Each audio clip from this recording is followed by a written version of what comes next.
Good morning, everybody. Anybody have any questions?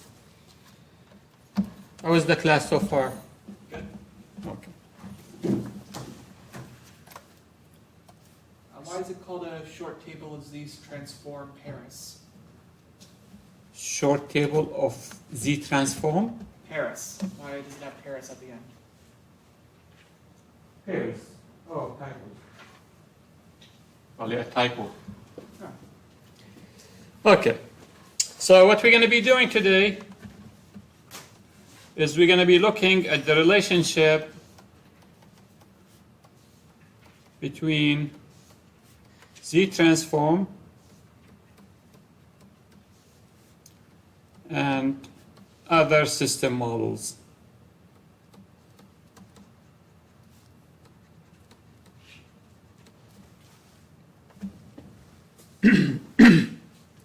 So this is why we introduced the Z transform and the inverse Z transform. So it will help us look at the system and try to relate different models of the system using the Z transform. So if we look at a linear time invariant system, discrete time system,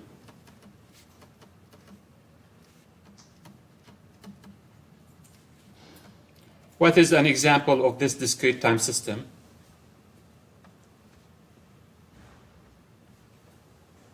What's an example? Linear time invariant system, discrete time system. Filter. A filter. So let's say we have an audio signal and we're going to design a filter. So we're applying the input signal x of n, we have y of n. Now how many different ways we can model this discrete time system? What are the models that we can use to describe the system?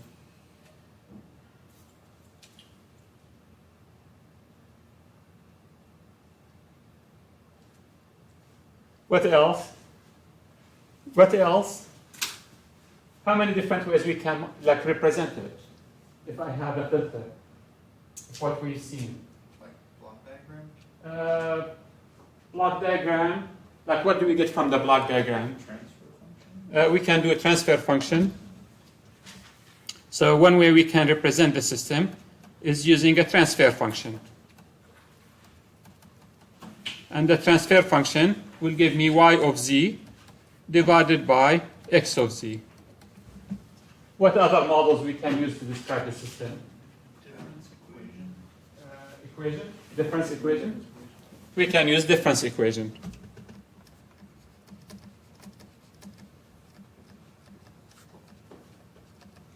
So we can express the system as summation to n ak y of n minus k equals summation from k equals 0 to m bk x of n minus k.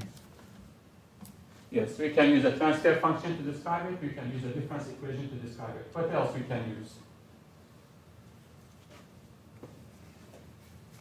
Z transform? We're going to be using the Z transform to relate them all together. But how else can you describe a system?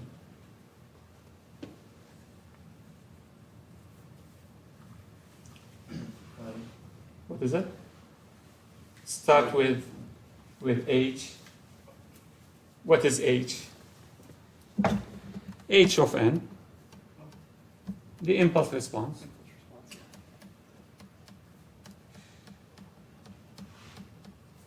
So this is the output of the system when the input is equal to delta of n. What other ways we can describe the system?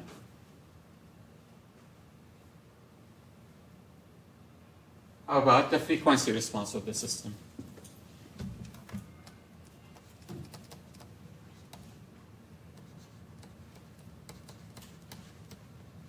What does the frequency response tell us?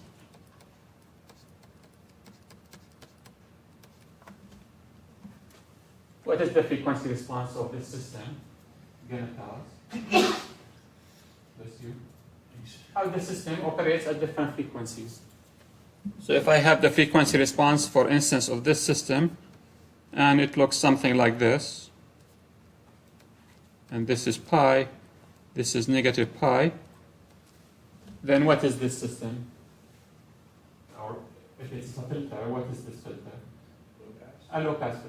So the frequency response, tell me how the system is operating at the frequencies that entering the system. Is that clear?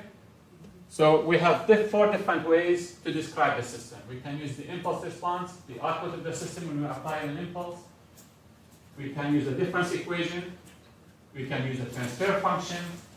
We can use a frequency, the frequency response of the system.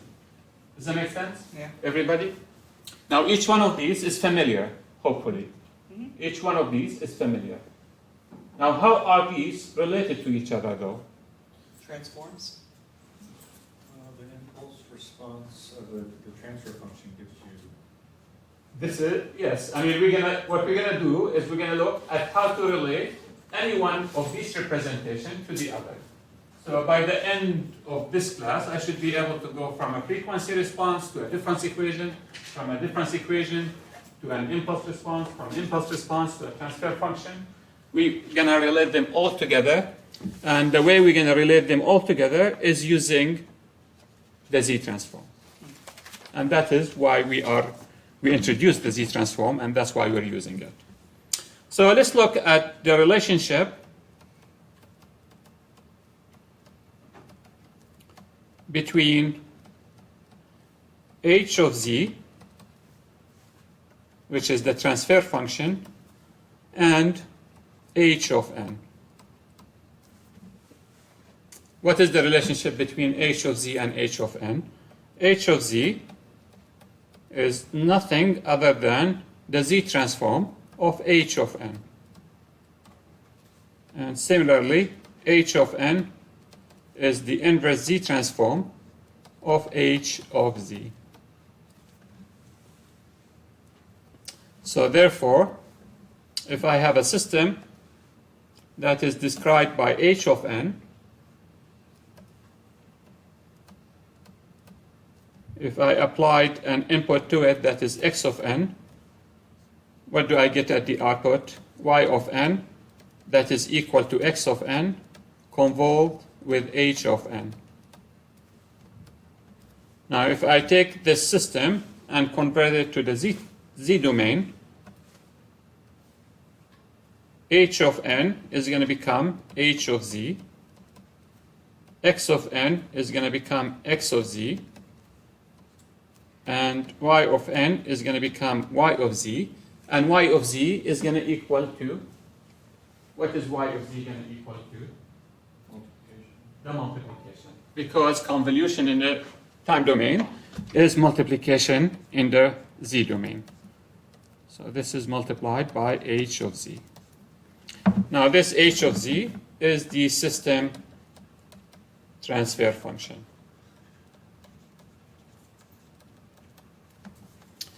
Okay. Is that clear? So the relationship between the transfer function and the impulse response is that the transfer function is the z-transform of the impulse response. And this is similar to how we have in continuous time. H of s is the Laplace transform of h of t. Okay. Let's do an example.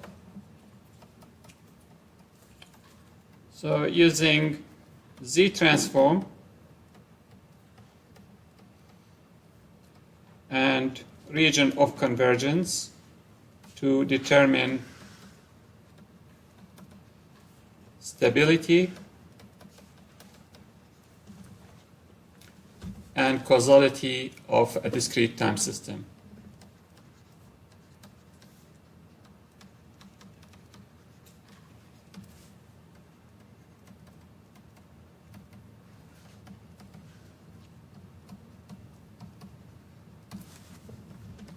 So we are given h of z,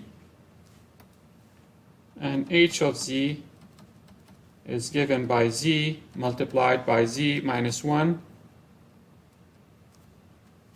divided by z plus 0.5 multiplied by z minus 3.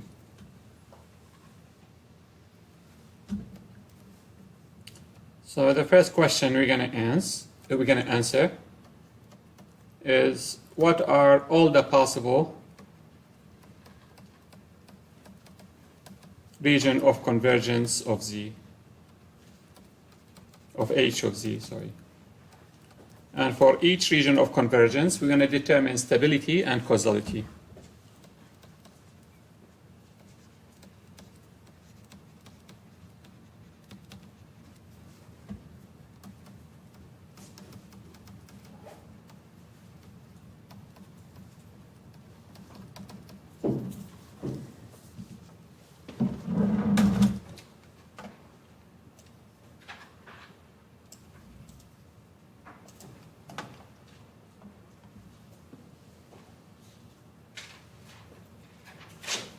Okay.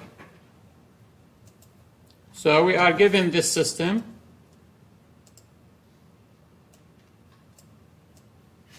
That got messed up.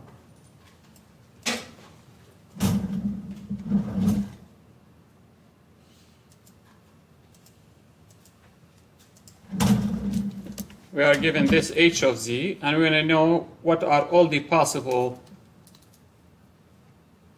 region of convergence of this system.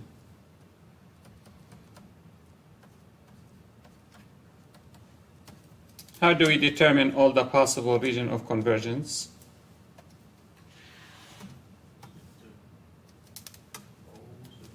Yes, we're going to determine the poles of the system. We know the poles cannot be in the region of convergence, so that will help us determine all the possible region of convergences. So let's do it on the right side here. If I look at this system, I have a pole at negative 0.5, and I have a pole at 3. What about the zeros? Zeros do not matter, but we'll add them. We have a 0 at the origin, and we have a 0 at 1. So therefore,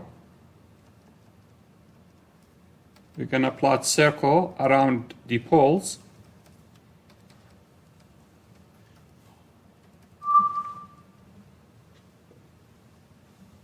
And looking at the circles, what are all the possible region of convergence of this system?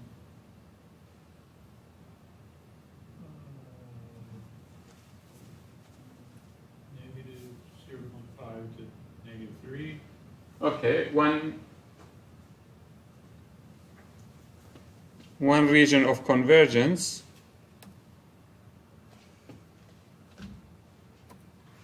one possible region of convergence is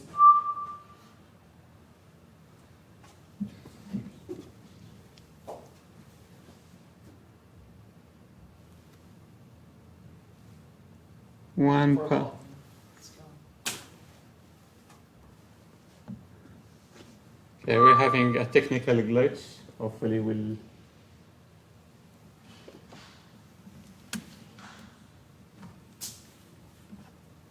Not enough sampling. we lost the internet. That's what it was. Okay.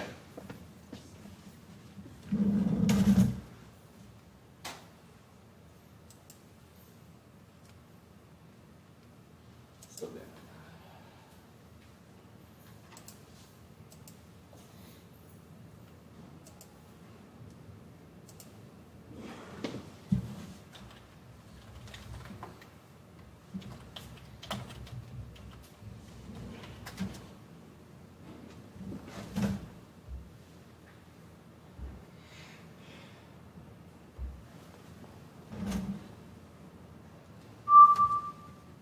Okay, we're going to continue. It looks like Maybe turn off your internet and turn it back on.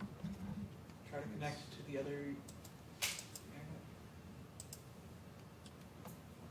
So Ethernet or?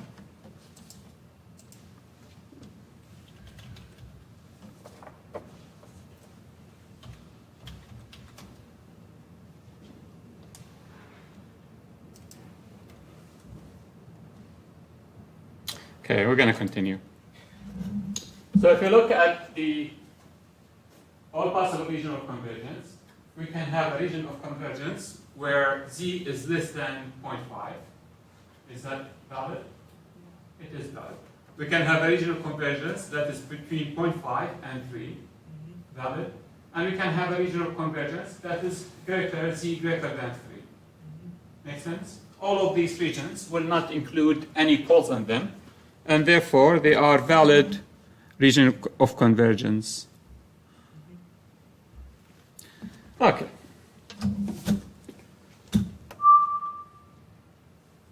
So the first region of convergence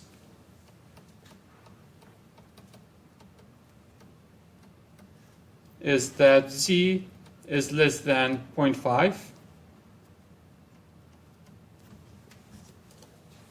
and z is less than 0.5. What can we say about h of n? Is it going to be right-sided, left-sided? Is it going to be causal, anti-causal, or non-causal? Right side, right side. If it is to the inside, what did we say the sequence going to be? Left side. Left-sided.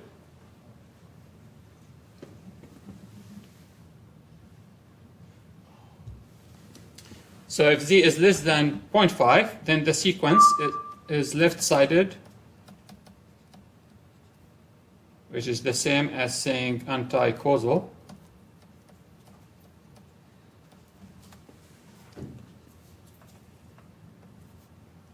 The other possible region of convergence is z is greater than 3. And in this case, what is the sequence? What can we say about h of n? It's right-sided.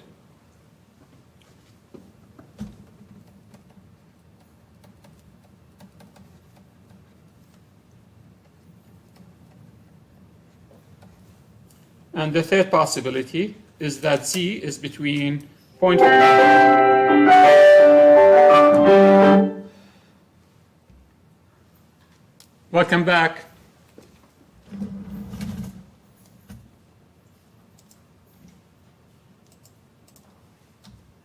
The third possibility. Big screen. What is it? Big screen.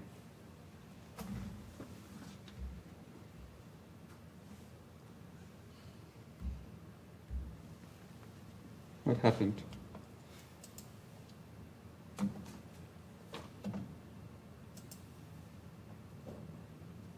we are connected.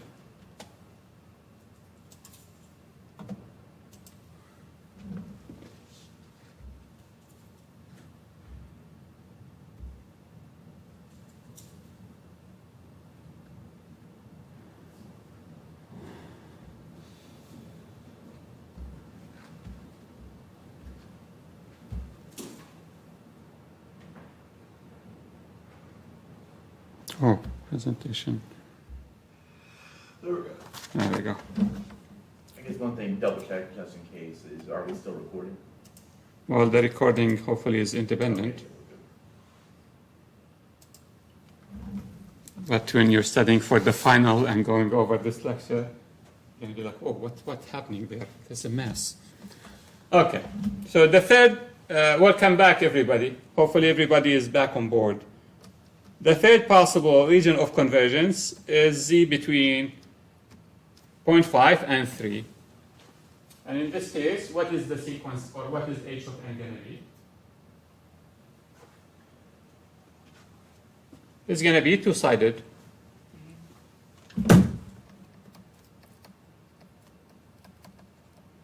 Which is the same as saying just non-causal. Okay. Now what else we know? So these are the three possible regions of convergence. This is one. Here is two.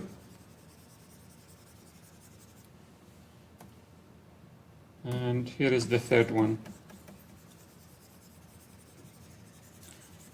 Now what else we know, if anybody remembers, if we know the region of convergence of the system. If this is the region of convergence, is the system stable or unstable? if the yellow is the region of convergence. What was the stability? Anybody remembers what we needed for stability? We have to have the unit circle inside the region of convergence. Yeah. So therefore, if the system is left-sided, then we know the system is unstable. Why is it unstable? It does not include the unit circle.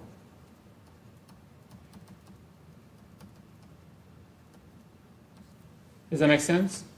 Where is the unit circle? The unit circle is somewhere here.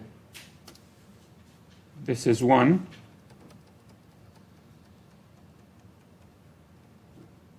This is unit circle. And we said before that for the system to be stable, it has to include the unit circle in the region of convergence. So if this is my region of convergence, then I know this system is unstable.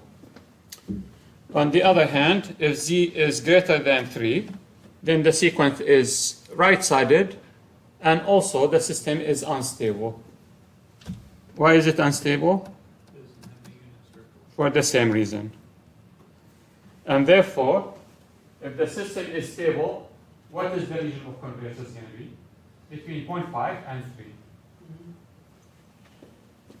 3. So in this case, the system is stable. Is that clear? Makes sense, everybody? Yeah. So potentially, I can give you, for instance, find the inverse of Z transform, given that the system is stable and non-causal. I will not give you the region of convergence. You'll figure out the region of convergence based on where the unit circle is relative to the region of convergence. Okay, so let's continue. Quick question, actually, sorry. So for finding the region of convergence, would the primary property we're looking for be stability or causality? Like, are we wanting it to be stable, or we have a preference for if it's causal or non-causal? Good question. So it depends whether you're analyzing the system or designing the system. If you're designing, it is what you, of course, you want the system to be stable, and you might want it to be causal. But if you're analyzing the system and we're giving this system, and in this case, hypothetical example, we do not know the region of convergence. But if we were told this system is stable, then I know the region of convergence, because there is only one region of convergence that will make this system stable. Does that make sense? So this anti-causal and non-causal do the same thing here, right? Causal means it's right-sided. Anti-causal means left-sided. And then, Non-causal, it's both. okay. It goes, h of n, if it is causal, if you remember, is going to look something like this. Start at 0 and goes to the right. Anti-causal is going to start at 0 and go to the left. Both-sided is going to be both-sided, non-causal. Okay, so if the system is stable,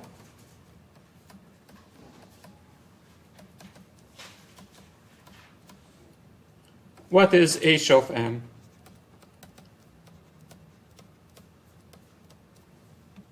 So if the system is stable, then we know the region of convergence, and therefore to find h of n, we're going to take h of z using the technique that we learned. We're going to divide by z. Is going to equal to z minus 1 divided by z plus 0.5 multiplied by z minus 0.3. We're going to expand it, and then we're going to multiply by z, and therefore we're going to get h of z equal to 3 over 7 multiplied by z divided by z plus 0.5 plus 4 over 7 z divided by z minus 0.3.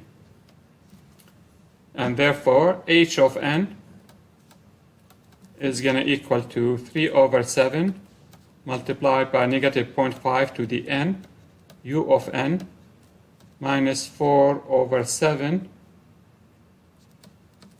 multiplied by 3. Is this 3 or, yeah, 3. Z minus 3 multiplied by 3 to the power of n, u of negative n minus 1. How did I know to find we expanded this, h of z, and then we multiplied back by z. I have these two terms to find the inverse for. How did I know this inverse of this is this inverse of this is this? Z table. From the z table, but I have to know that for the pole that is at 0.5, it is to the region of convergence is to the outside, so this is causal term. When I look at the pole at the 3, it is to the inside, so it is a left-sided sequence.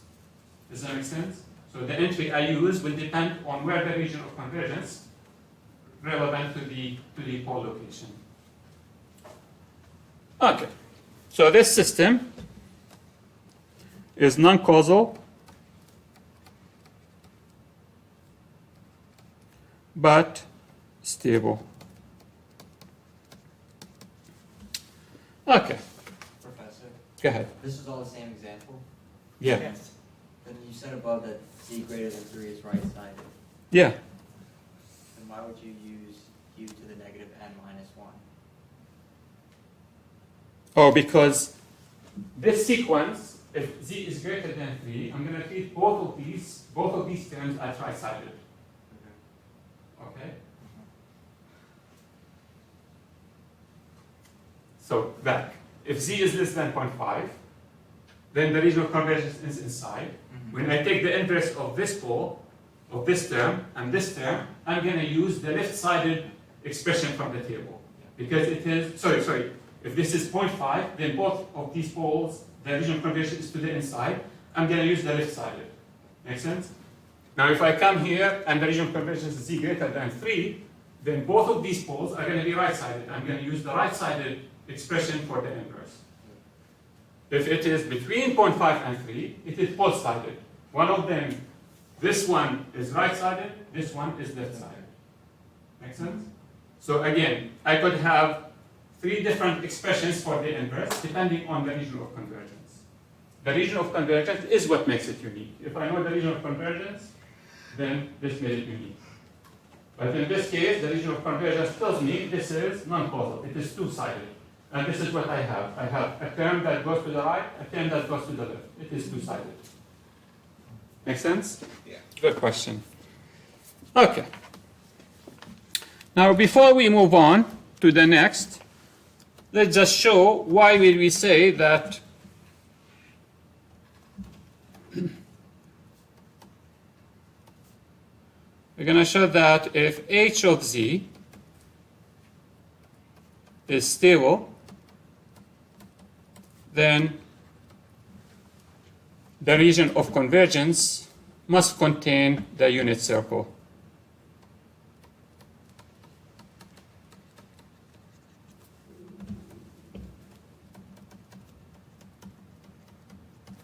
So remember, we said for any system to be stable, then the region of convergence must include the unit circle. So let's look at why that is the case.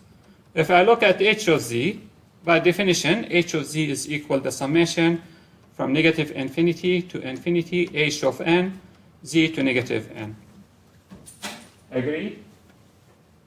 If I take the magnitude of this, the magnitude of h of z is going to be less than or equal the summation from n equal negative infinity to infinity, the magnitude of h of n, the magnitude of z to negative n.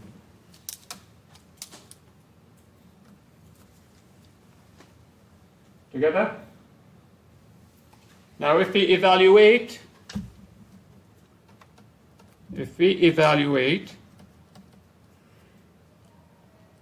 h of z along the unit circle,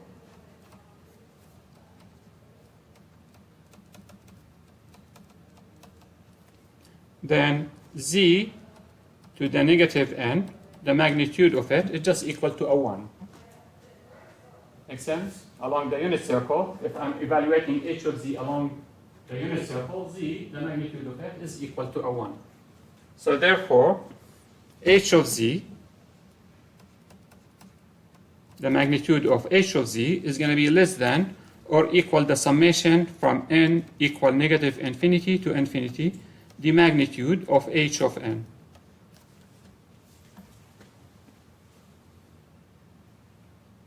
Agreed?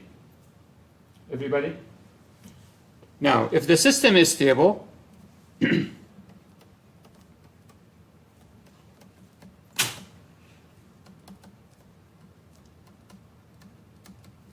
and that is bounded input, bounded output stable, then what is this summation going to equal to?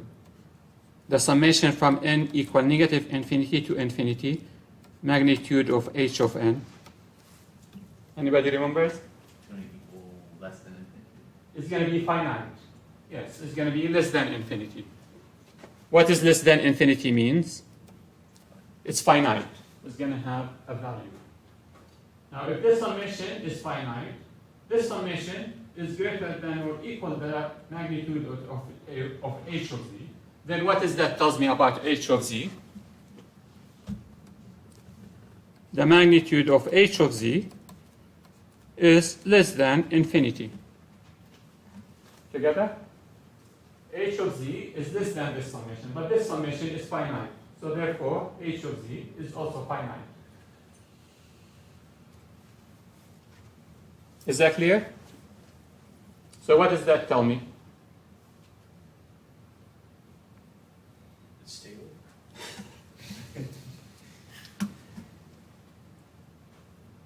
That tells me that if this is finite, then that z that I took, which is the unit circle, must be in the region of convergence. Why? Because the region of convergence is all the places in z where h of z is finite.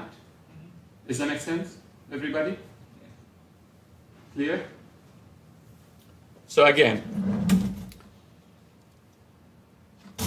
we calculated h of z. We took the magnitude of h of z. It is less than h of n multiplied by z to negative n. I said let's evaluate it along the unit circle. Along the unit circle, the magnitude is equal to 1. H of z, therefore, is less than the summation of h of n. But if the system is stable, this summation is finite. That means h of z is finite. But if h of z is finite, then that where we evaluated around the unit circle must be in the region of convergence. Because by definition, the region of convergence is all the space in z where that h of z is finite. Is that clear? Everybody? Again, remember that we have to have the unit circle for a system to be stable. Okay.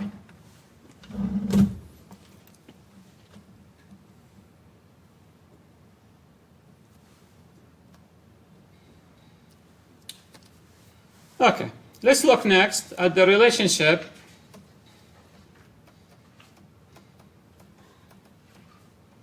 So now we know the relationship between the impulse response and h of z is just the z transform of the h of z is just the z transform of h of n. Let's look at the relationship between h of z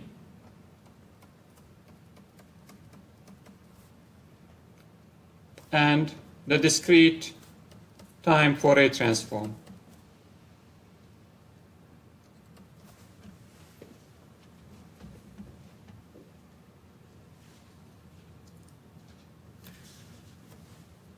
So if I have h of z, we know it is equal the summation n equal infinity to infinity h of n z to negative n.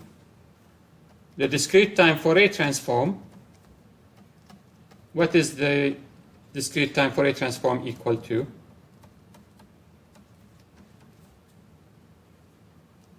Anybody remembers? No.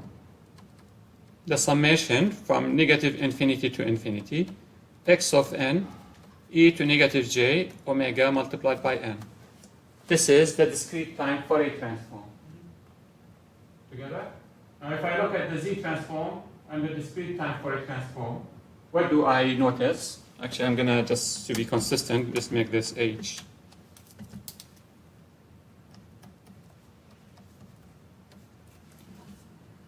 If I look at the discrete time Fourier transform and h of z, what do you notice?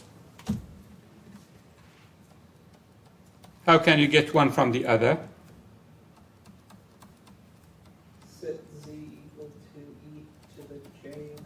Excellent. So if I have the Z transform, all what I have to do, I have to evaluate the Z transform when Z is equal e to j omega. If I substitute for Z with e to j omega, what am I going to get? I'm going to get h of e to j omega, which is the discrete time for a transform. Okay. Is that clear? Everybody? What is the discrete time for a transform going to give me?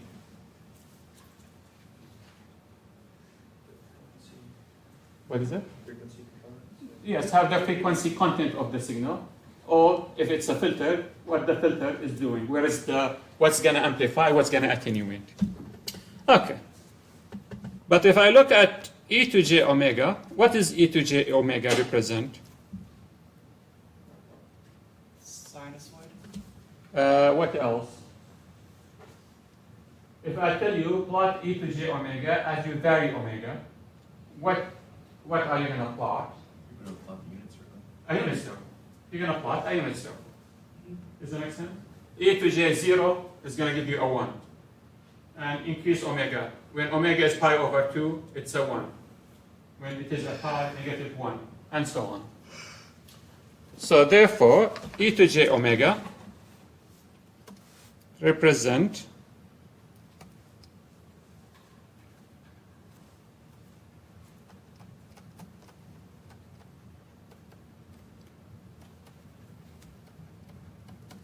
the unit circle.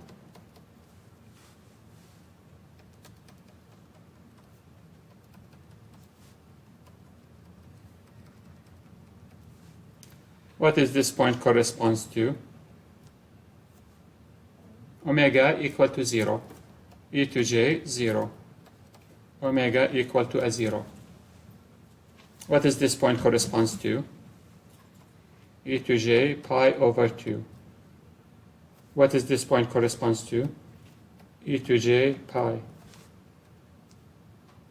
This is e to j, 3 over 2 pi, and so on. So if I vary omega between 0 and 2 pi, I'm going to be plotting the unit circle. But what we're saying is that if you want to evaluate the discrete time for a transform, just evaluate h of z along the unit circle, because z equal to j omega is the unit circle. So to get the discrete time for a transform from h of z, what do we have to do? We're going to evaluate h of z along the unit circle. Okay. So to get the discrete time for a transform, evaluate z transform along the unit circle. Okay.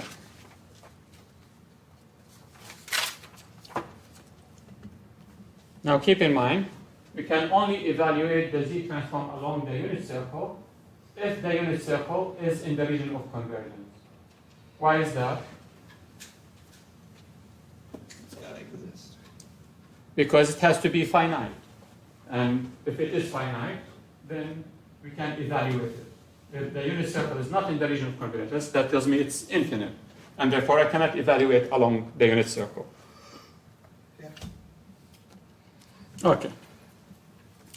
So this is only possible if the region of convergence includes the unit circle.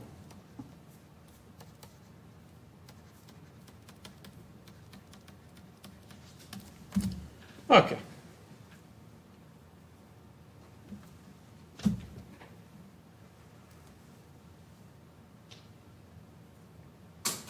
Now if I look also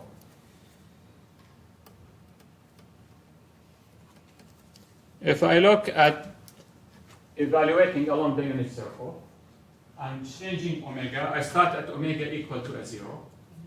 I change omega. I go around. And then eventually, when it is 2 pi, I'm going to come back to the same point. What happens when I increase omega? and I'm going to start going around again. Does that make sense? So what does that tell me? Period. The discrete time Fourier transform is going to repeat every 2 pi. Make sense? Because I'm starting here, evaluating one between 0 and 2 pi. When I go beyond the 2 pi, I'm going to go back and start repeating the same thing. Okay. The discrete time Fourier transform repeats every 2 pi.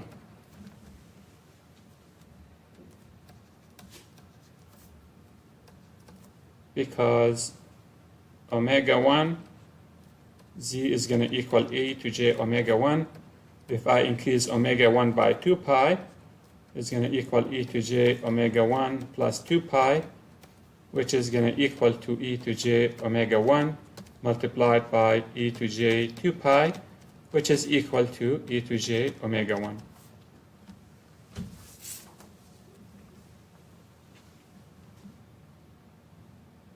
Okay. So what we're going to do next is we want to evaluate the discrete time Fourier transform from the pole zeros of h of z graphically. So we're going to look at the graphical estimation of the discrete time Fourier transform from the pole zero plot.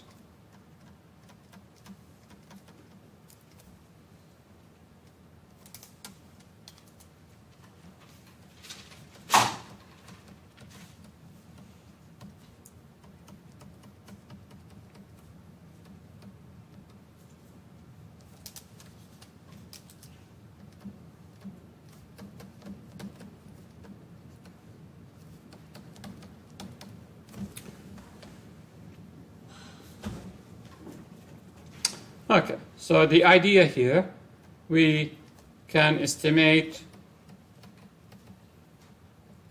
the discrete time Fourier transform via test points along the unit circle.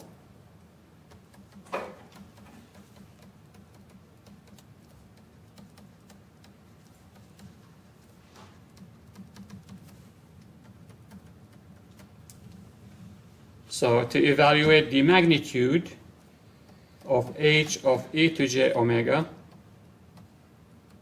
we're going to calculate the distances and multiply them together, the distances to each zero.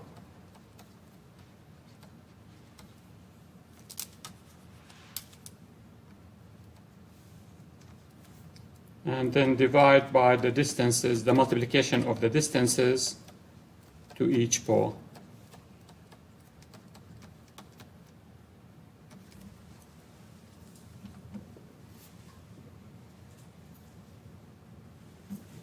And if you want to evaluate the phase of h of e to j omega, we're going to sum the angles to each zero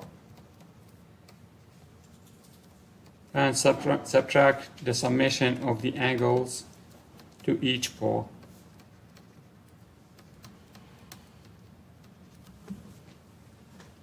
Are these equations related to the root locus? No, but I mean related in that they're both graphical. As in, like, not these exact ones, but I remember, like, the root locus has similarly set up equations. Yeah, we'll see it, yes. I mean, there might be some similarity, at least, calculating the distances. Okay, so what does this mean? I mean, this looks strange, isn't it? I mean, some of you might look at it and say, well, what is this multiplication? Distances, where is all this coming from?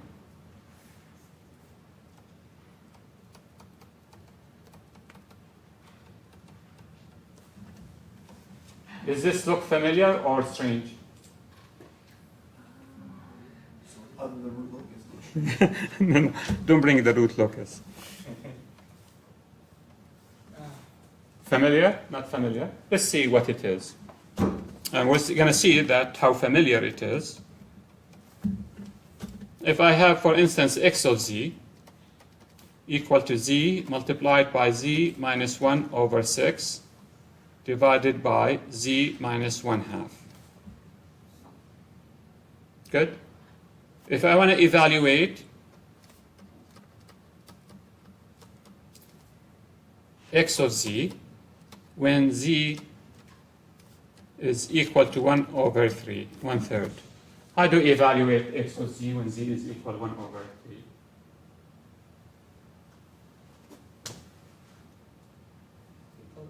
I plug it in, yes. So easy that becomes like, oh, why is he asking? Then I'm going to have 1 over 3 multiplied by 1 over 3 minus 1 over 6 divided by 1 over 3 minus 1 over 1 over 2. Agree? Yeah. That's how we evaluate at z equal to 1 over 3. What does this represent? Subtraction. Subtraction. What else does it represent? It's the multiplication of the poles, Yes, but what is 1/3 minus 1/6 represent? The distance between 1/3 And once. and the 0, isn't it? Mm-hmm. What does 1/3 here represent? Distance to the 0. The distance to the 0 that happens to be at 0. What does 1/3 minus 1/2 represent? The distance to the pole, which is 1/2. Make sense? So this is what we do when we evaluate x of z at any value. So therefore, if I come back here, and this is exactly what we're saying. We're taking the multiplication of distances to each 0 divided by the multiplication of distances to each pole, which is what we do when we evaluate this expression at any value. This is distance to the 0 multiplied by the distance to 1 over 6 divided by the distance to the pole, which is 1 at 1/2. Together?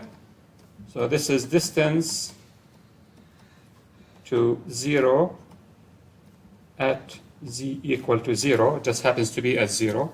This is distance to 0 at z equal 1 over 6. And this is the distance to pole at z equal to 1/2. Together? Okay. So therefore, this is what we're going to be doing. However, instead of having z equal to 1/3, what is z going to equal to? It's going to be the unit circle. I'm going to take many points along the unit circle. Makes sense? We're going to do the same thing, or similar thing to what we've done here, except that we're going to evaluate z along the unit circle. Okay. So let's look at an example.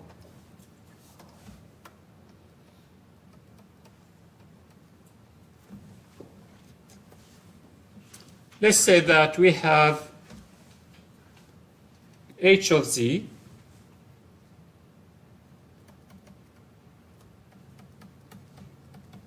and h of z equal to z minus 0.9 multiplied by z minus 1 e to j omega 1 multiplied by z minus e to negative j omega 1 divided by z minus 0.95 e to j omega 2 z minus 0.95 e to negative j omega 2. Now this looks strange, doesn't it? Like we've never seen anything like this. Or have we? Looks like a complex form. Yes, it's just a complex pole. Usually we're going to write this as z squared plus cosine z plus a constant. The same thing here. But here we spelled out the roots because we're going to plot them. Okay, so I'm going to come here. I'm going to plot the unit circle.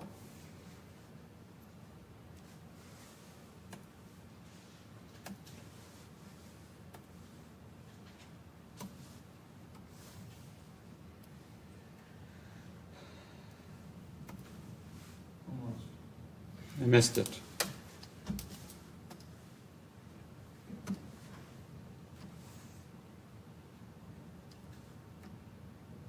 Good?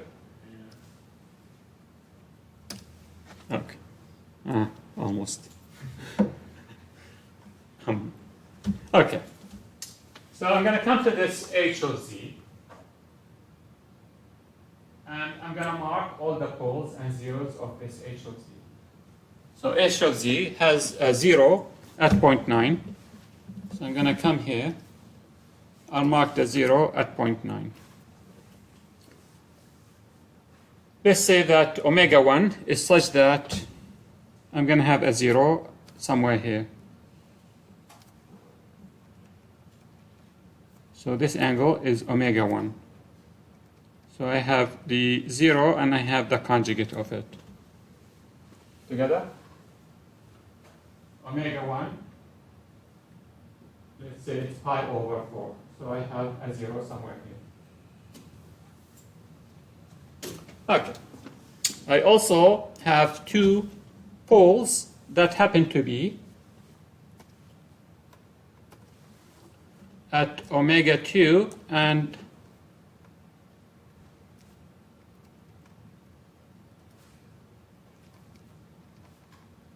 so this angle here is omega 2.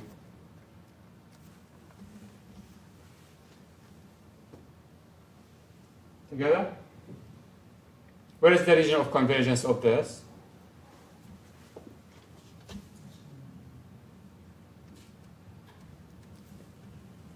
This distance is 0.95, isn't it? 0.95 e to j omega 2. So it's going to be at this point. 0.95, the conjugate of it. Region of convergence is going to be to the outside of this pole, and therefore it's going to include the unit circle. Otherwise, I could not do any of this, because the unit circle has to be in the region of convergence. Okay. So now, So, wait, go ahead. can you show the region of convergence? Because I thought poles couldn't be in the. They're not. They're not. So if I were to plot a dotted circle here, the region of convergence is going to be to the outside of it. Okay, right side. Poles are never in the region of convergence. But to evaluate the discrete time Fourier transform, this unit circle that we plotted must be in the region of convergence. Okay. So what is it I want to do? I want to evaluate the discrete time Fourier transform graphically. What does that mean? I want to get a rough sketch of how h of omega looks like. If this was a filter, what is this filter going to do? So, therefore, I'm going to come here and plot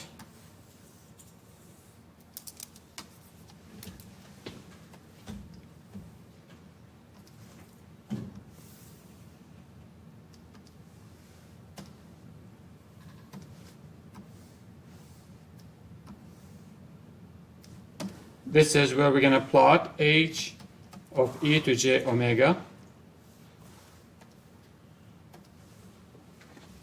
And we're going to do it again graphically. Now, if I have MATLAB, how do I do this with MATLAB? So before we do this, make sure. If I have access to MATLAB, how do I do this in MATLAB? What is it? You sweep the negatives? Yes. I mean, how do I do it? I'm going to come here. If I were to do this in MATLAB, easily, I can just say, okay, define omega between negative pi and use a step of 0.1 to a pi. Good? And then I'm going to say z is equal to the exponential of I multiplied by omega. Good? And then I'm going to say h of omega is going to equal to z minus 0.9 multiplied by z1 e to j omega 1, etc., the expression that I have here. And then I'm going to plot the magnitude, absolute value of h of omega. Make sense?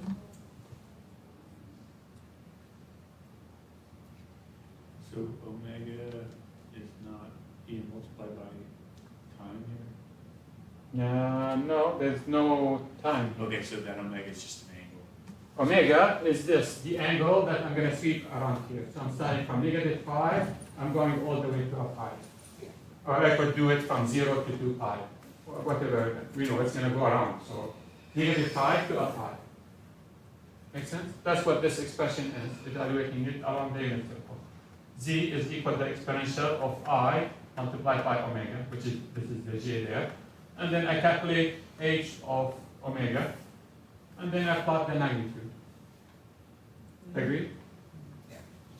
Now what I want to be able to do it, I want to be able to do it graphically. And what does that mean? It means I'm going to come along the unit circle here. I'm going to walk along the unit circle, and I'm going to try to estimate what h of omega is going to look like, and get a rough sketch of that h of omega. Good? How are we going to do this? If I walk along the unit circle, if I am at this point, what is h of omega going to equal to? 0. 0. Everybody agrees? Why? Because I'm actually before. If I were to evaluate at any point, so let's start at this point here. If I want to evaluate h of omega, what do I have to do? I'm going to have to take this distance, multiply it by this distance. You can't see it if you are on Zoom. Multiply it by this distance, and divide it by this distance and this distance. Yeah. Agree? Everybody? So if I were to evaluate this, I have to take this distance, multiply it with this distance, multiply it with this distance,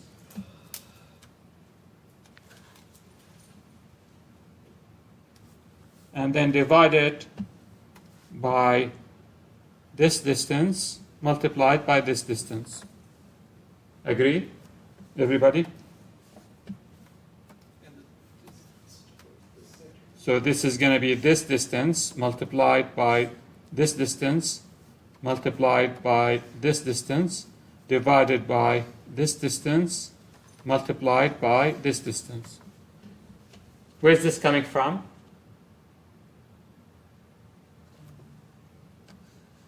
From this expression. Yeah.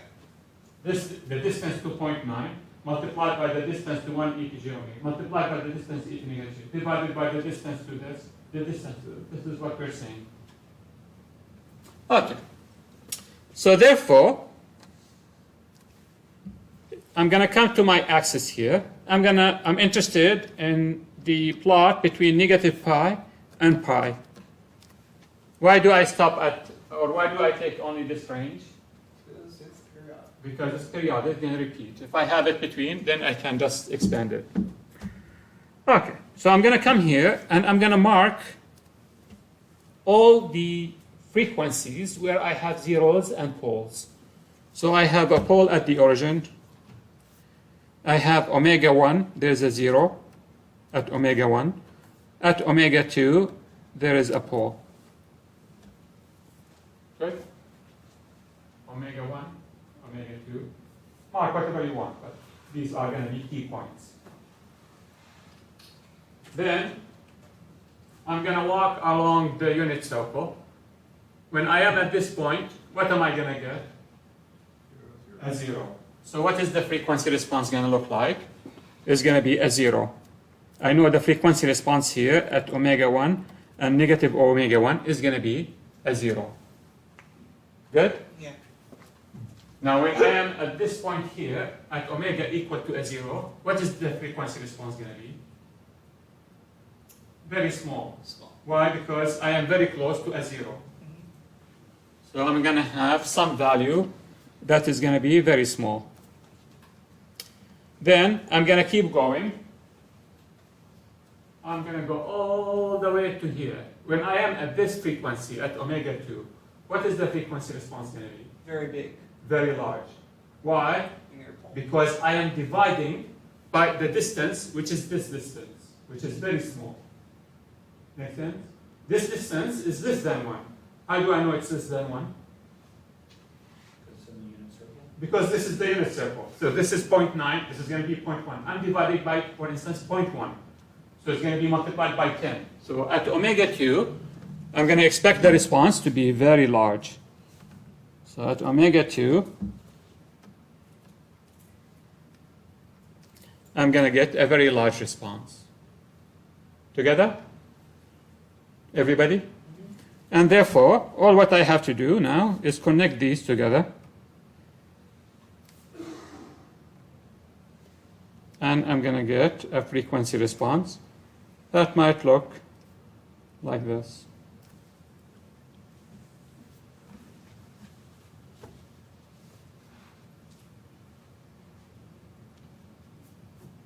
Is that clear? Can you draw it repeating?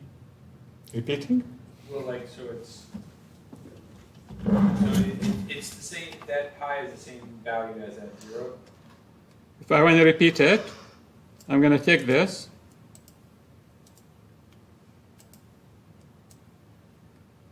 It's going to go like this.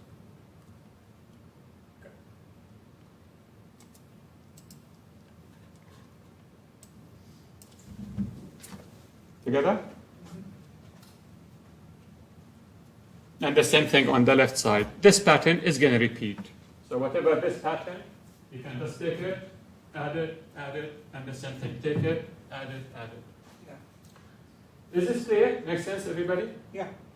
So then, with time, we're going to develop intuition.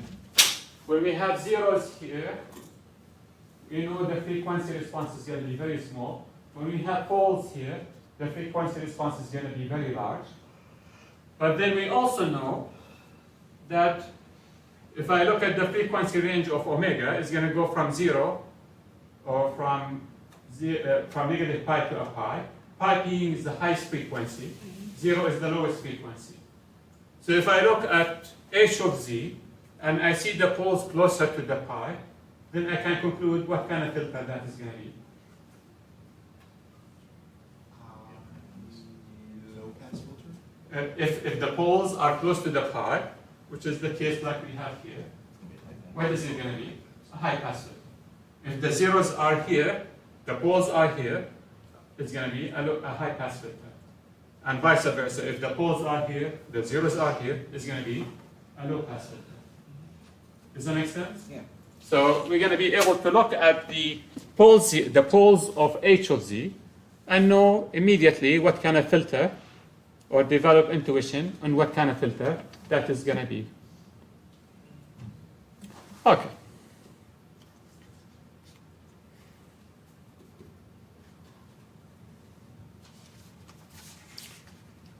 Let's do a simple example.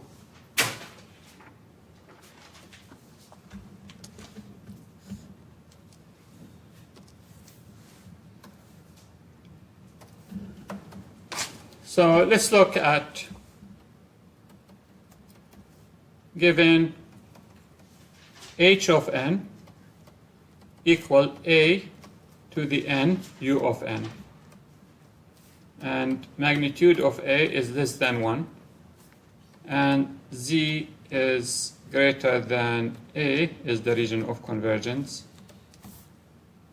We're going to evaluate the discrete time Fourier transform using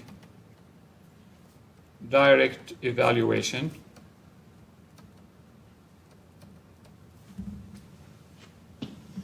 So if I evaluate h of e to j omega, is going to equal the summation from n equals 0 to infinity, because we have u of n, of a to the n, e to negative j omega multiplied by n. This is the definition of the discrete time Fourier transform, which is going to equal to the summation from n equals 0 to infinity, a e to negative j omega to the power of n.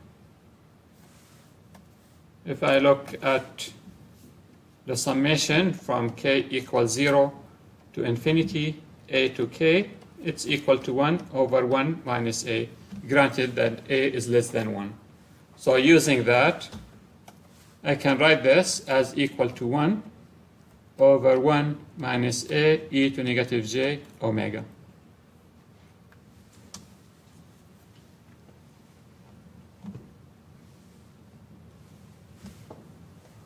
Maybe that's a bad a. Let's make this b.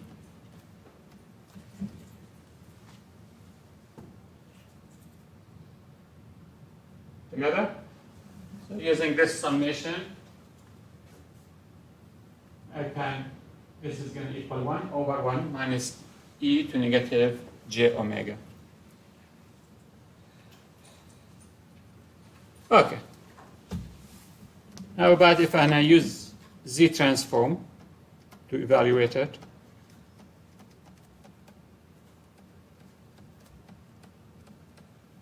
What do I have to do? I'm going to calculate h of z. What is h of z going to equal to? Z over Z over z minus a. And then what am I going to have to do? To calculate h of e to j omega, I'm going to substitute h of z when z is equal e to j omega. So therefore, this is going to equal to e to j omega divided by e to j omega minus a.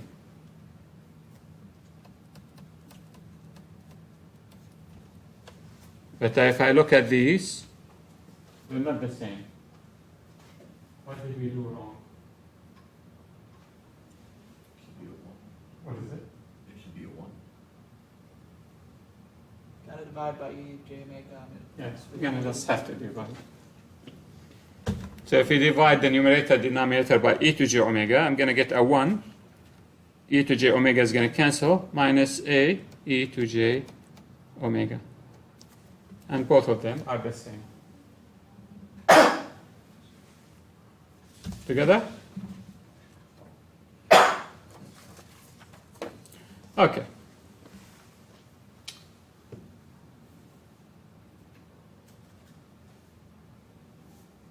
Now if I have this e to j this h of e to j omega, and I want MATLAB to plot it for me, how do I plot it?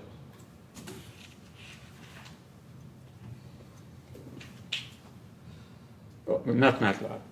MATLAB is easy. If I want Excel to plot it for me, how do I plot it? Omega. Not Excel, using the calculator.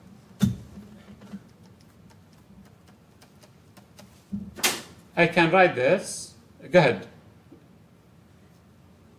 Okay. I can write this.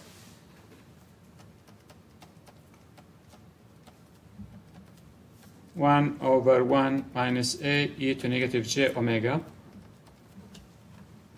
I can write it as 1 over 1 minus a cosine omega plus j sine a sine omega. Together? E to j omega cosine by j sine, negative, negative sine, minus becomes positive.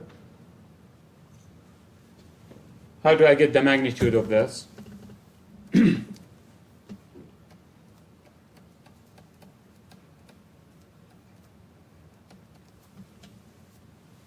going to equal the magnitude of the numerator divided by the magnitude of the denominator.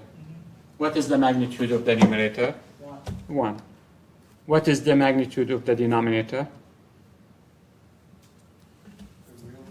The real part squared plus the imaginary part squared. So 1 minus a cosine omega squared plus a sine omega squared.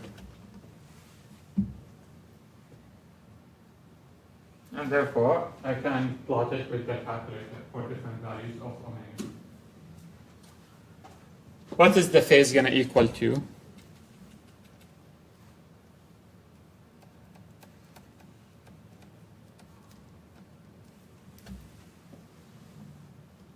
How do I find the phase?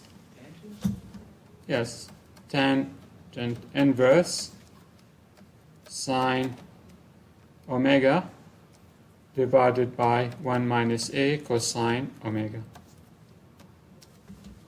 The phase of the numerator minus the phase of the denominator. The numerator phase is 0, so 0 minus the phase of the denominator, a sine omega over 1 minus a cosine omega. Okay.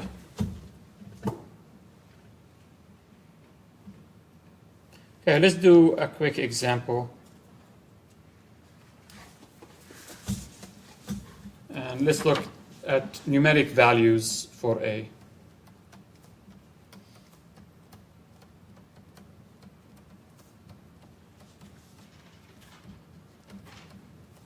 So we're going to take what happens if A is equal to 1/2 and when A is equal to negative 1/2. So we have A to the n, we have a sequence A to the n, u of n. So first one, we're going to take A is positive, h of n equal to 1/2 to the n, u of n. Let's see what kind of filter does this act as. 1/2 to the n, u of n. We know h of z, z over z minus 1/2. And therefore, I can come here and plot the pole 0 of this. Very good. See why. We have a 0 at the origin, and we have a pole that is at 0.5. So I'm going to plot my unit circle. And I'm going to try to estimate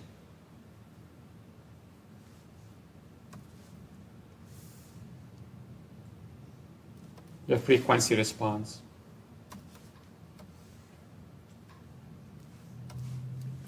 So when I am at this point here, now everybody knows what is this axis. What is this represent? The z space, z. This is z, real of z, imaginary of z. So Yeah. keep that in mind. We do not label them, but should be understood. This is the z space. We have a pole that is at 0.5. We have a 0 at 0. So I'm going to come here and plot it.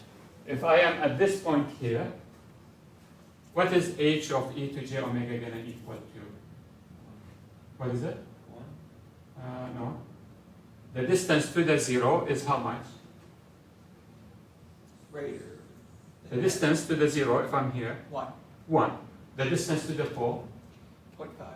0.5. 1 over 0.5 is going to equal 2. So when omega is equal to 0, this is omega, h of e to j omega is equal to a 2. Agree? Everybody see how we done it? It's easy because omega is 0, e to j 0 is 1. So I am at this point here 1.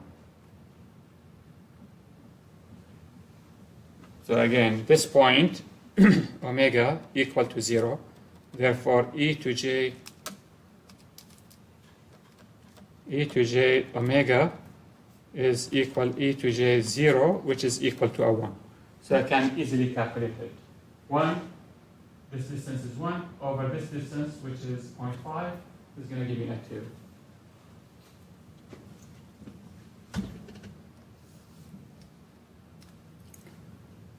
This is 1 over 1 minus 1/2, which is equal to a 2. Now what do we expect when we go around the unit circle?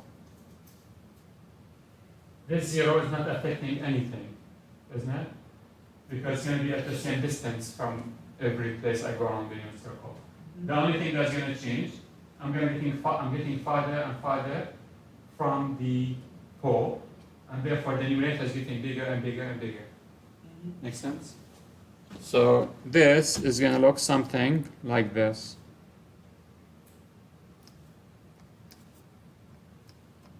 Now in this example, this is not always the case, but I can also estimate what this value is. What is this value going to equal to? This value. Let me highlight it for anybody online. What is this value going to equal to? If you answer, we can finish the class. Now, nobody's going to answer? Cutoff frequency. No, what is the magnitude of it? 2/3. What is it? 2/3. Excellent. You saved the class.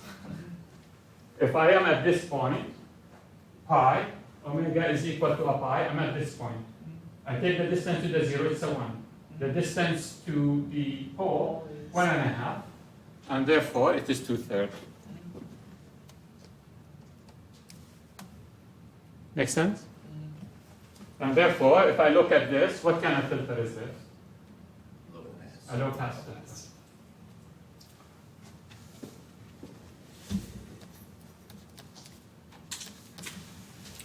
Any questions? Okay, we'll stop here.